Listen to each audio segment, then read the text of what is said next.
Kindik qinimiz tökülgen qarmay, sende acayip möcüze baylık.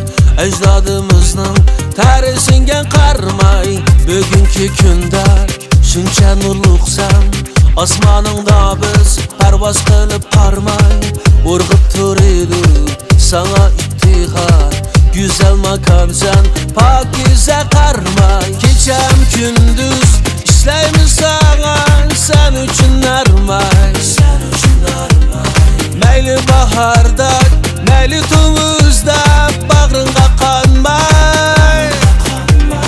Kechem gündüz 30 oğul biz qoğdaymiz armay. Suyumluk ana, ana makanım güzel qarama.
Sen üçün armay.